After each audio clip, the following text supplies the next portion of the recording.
ಬೇಜಾರೇನಿಲ್ಲ.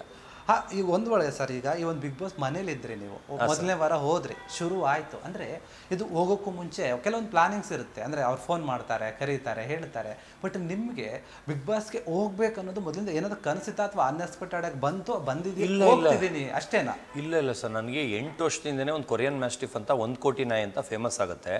ಅವಾಗ ಯಾರೋ Sudeep sir friend ಇರ್ತಾರಲ್ಲ, ಅವರು ಈ ಸುದೀಪ್ ಸರ್ ಮಲ್ಲಿ 1 ಅವರ್ ನಿನ್ನ ಬಗ್ಗೆನೇ ಮಾತಾಡ್ತಾ ಇದ್ರು ಅಂತಾರೆ. ನನಗೆ ಹೋಗುತ್ತೋ ಅಂಗಡಿ ಸಲ ಹೋಯ್ತೀನಿ ಅಂತ, ನನ್ನ ಬಗ್ಗೆ ಡಿಸ್ಕಷನ್ ಆಗ್ತಿದೆ ಅಂದರೆ ಕರೀತಾರೆ ಅಂತ. ಆ ಥರ ಎವ್ರಿ ಇಯರ್ ಒಂದೊಂದು ಡಾಗ್ ಬಂದಾಗಲೂ ಅವ್ರಿವ್ರು ಈ ಸಲ ಹೋಗ್ತೀಯ ನೋಡು ಅಂತ ಫ್ರೆಂಡ್ಸ್ ವೆಯ್ಟ್ ಮಾಡ್ತಾ ಇದೆ. 8 ವರ್ಷದಿಂದ ವೆಯ್ಟ್ ಮಾಡ್ತಾ ಇದೆ, ಈಗರ್ಲಿ ವೆಯ್ಟ್ ಮಾಡ್ತಾ ಇದೆ. ಅಷ್ಟು ಇಷ್ಟ. ಯಾಕಂದ್ರೆ ನಾನು ಇಲ್ಲಿ ಸಾವಿರಾರು ಚಾನಲ್ ಬಂದಿದ್ರು, ಬಿಗ್ ಬಾಸ್ಗೆ ಹೋದಾಗ ಹೆಸರು ಬರಲ್ಲ ಅನ್ನೋದು ನನಗೆ ಗೊತ್ತಿತ್ತು. ಯಾಕಂದರೆ ಇದೇ ಒಳ್ಳೆ ವೇದಿಕೆ, ಹೆಂಗಾರ ಹೋಗ್ಬೇಕು ಅಂತ. ಆದರೆ ಒಳ್ಳೇದು ಬಂದಾಗ ನಾನು ಹೋಗಕ್ಕೆ ಸಾಧ್ಯ ಆಗಲಿಲ್ಲ. ಕೆಟ್ಟದ್ದು ಎರಡೆರಡು ಬಂದ ತಕ್ಷಣ ಟಕ್ ಅಂತ ಕರೆದ್ರು.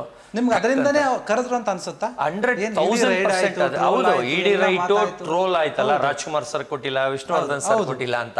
ಅದು ಇಡೀ ವರ್ಲ್ಡ್ಗೆ ಗೊತ್ತು. ರಾಜ್ಕುಮಾರ್ ಸರ್ ಕೊಟ್ಟಿರೋದು, ವಿಷ್ಣುವರ್ಧನ್ ಸರ್ ಕೊಟ್ಟಿರೋದು. ಅವ್ರ ಮಕ್ಕಳಿಂದಾನೇ ಸಾಕ್ಷಿ ಹೇಳಿಸ್ತೀನಿ. ಬದುಕಿರೋರಿಂದ, ಶಿವರಾಜ್ ಕುಮಾರ್ ಸರಿಂದ, ಎಸ್.ಎ. ಗೋವಿಂದರಾಜ್ ಅವ್ರ ರಿಲೇಷನಿಂದ, BN Ganga film chamber vice president ಅಂತಾನೆ ಸಾಕ್ಷಿ ಹೇಳಿಸ್ತೀನಿ.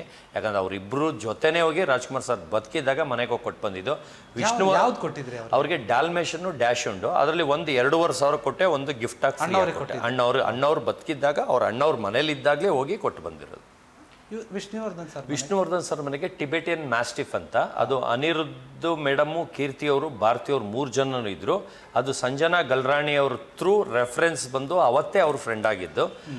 ಅವ್ರಿಗೆ ಬೇಕಂತೆ ಕೊಡು ಅಂತ ಅವ್ರಿಗೆ ಟಿಬೆಟಿಯನ್ ಮ್ಯಾಸ್ಟಿಫ್ ಹೋಗಿ ಮನೆಗೆ ಹೋಗಿ ಕೊಟ್ಟು ಬಂದೆ. ಅನಿರುದ್ಧ ಸರ್ ಇವಾಗ ಕೀರ್ತಿ ಮೇಡಮು ನನ್ನ ಜೊತೆ ಅಷ್ಟು ಚೆನ್ನಾಗಿದ್ದಾರೆ.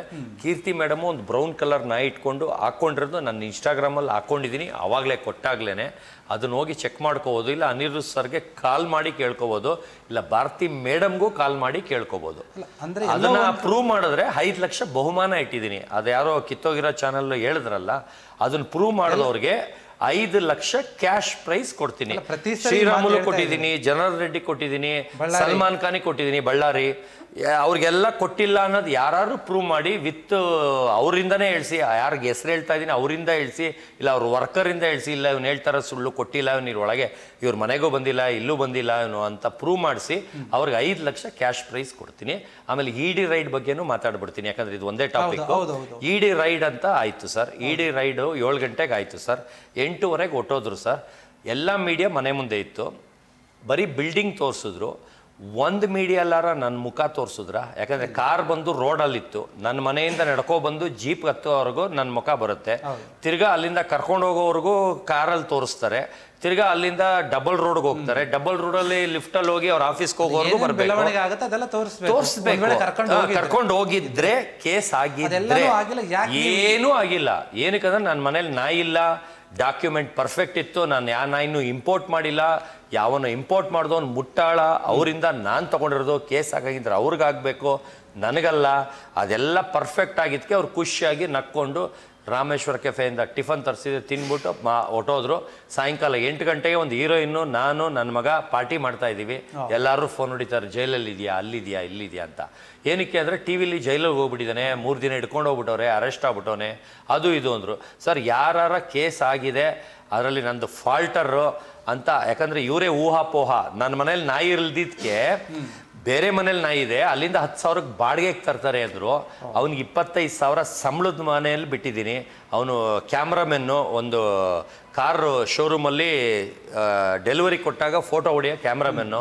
25,000 ಸಂಬಳ, 15,000 ಬಾಡಿಗೆ ಕಟ್ತಾನೆ, ಹೊಸ್ದಾಗಿ ಮದುವೆ ಆಗೋನೆ.